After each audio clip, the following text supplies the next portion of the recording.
శివపార్వతులు తమ నివాసాన్ని ఎలా కోల్పోయారో ఇప్పుడు తెలుసుకుందాం. బద్రీనాథ్ ఇక్కడ శివపార్వతులు నివసించే అద్భుతమైన ప్రదేశం. సముద్ర మట్టానికి 10,000 అడుగున ఎత్తున ఉంది. ఒకరోజు శివపార్వతులు వాహ్యాలికి వెళ్ళి వచ్చారు. వాళ్ళు వచ్చేటప్పటికి వాకిట్లో ఓ చిన్న పిల్లవాడు ఏడుస్తూ కూర్చున్నాడు. పిల్లవాడి వైపు చూసిన పార్వతీదేవిలో మాతృహృదయం ఉప్పొంగింది. బిగ్గరగా ఏడుస్తున్న పిల్లవాడిని ఎత్తుకోబోయింది. శివుడు పిల్లవాణ్ణి ముట్టుకోమాకు అని పార్వతీదేవిని వారించాడు. ఆవిడ ఎందుకంత క్రూరత్వం అండి, అలా ఎలా అనగలుగుతున్నారు అని ప్రశ్నించింది.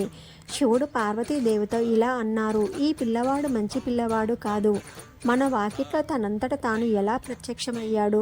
చుట్టుప్రక్కల ఎవ్వరూ లేరు. పోనీ తల్లిదండ్రుల పాదాల ముద్రలు మంచులో ఎక్కడా కనిపించడం లేదు.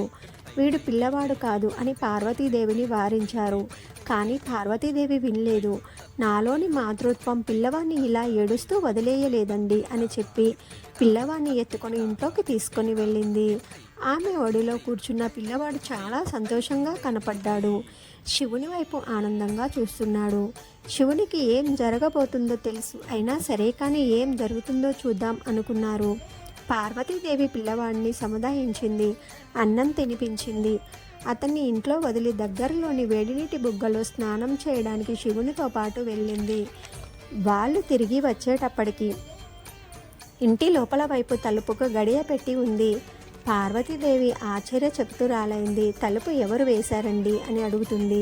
శివుడు, నేను చెప్పాను కదా పిల్లవాడిని ఎత్తుకోవద్దని, నీవు పిల్లవాడిని ఇంట్లోకి తెచ్చిపెట్టావు. వాడు లోపల నుండి తలుపు గడియ పెట్టాడు అని సమాధానం చెప్తారు. పార్వతీదేవి ఇప్పుడు ఏం చేద్దామండి అని అడుగుతుంది. శివయ్య, 2 మార్గాలున్నాయి. ఒకటి ముందున్న దాన్నంతా దహించి వేయడం, 2 మరో నివాస స్థానం వెతుక్కోవడం. అందువల్ల ఆయన ఎక్కడికన్నా వెళ్దాం అని అన్నారు. ఈ పిల్లవాడు నీకు చాలా ప్రియమైన వాడు కదా, నేను వాడిని ఏమీ చేయను అన్నారు. ఈ విధంగా శివుడు తన నివాసం కోల్పోయారు. శివపార్వతులు ఆ ప్రాంతమంతా తిరిగారు. తగిన చోటు కోసం వెతికారు. చివరికి కేదార్నాథ్లో స్థిరపడ్డారు. మరి ఇదంతా ఆయనకు ముందే తెలియదా అని మీకు డౌట్ రావచ్చు. శివయ్యకు అన్నీ తెలుసు. శివుడాజ్ఞ లేనిదే చీమైనా కుట్టదు.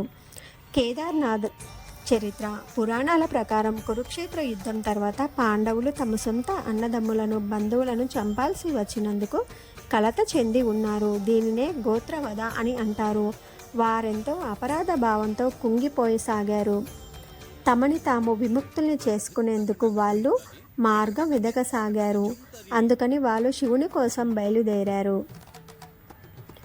శివుడు వాళ్ళు పాల్పడిన ఈ భయంకరమైన చర్య నుంచి వారికి అంత సులువుగా విముక్తిని కల్పించదలుచుకోలేదు. అందుకు ఆయన ఒక ఎద్దుగా మారి అక్కడి నుంచి తప్పించుకునే ప్రయత్నం చేశారు. కానీ వాళ్ళు ఆయన్ని అనుసరించి పట్టుకోవాలనుకున్నారు. అప్పుడు శివుడు భూమిలోకి దూకి పైకి వచ్చేసరికి ఒక్కొక్క భాగం ఒక్కొక్క చోట పైకి వచ్చింది.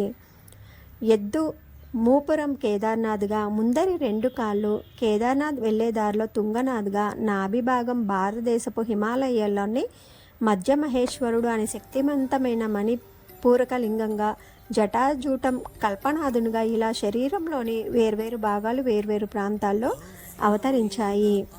శివకేశవులు ఇద్దరూ ఒకటే, వారిలో ఎలాంటి భేదం లేదు.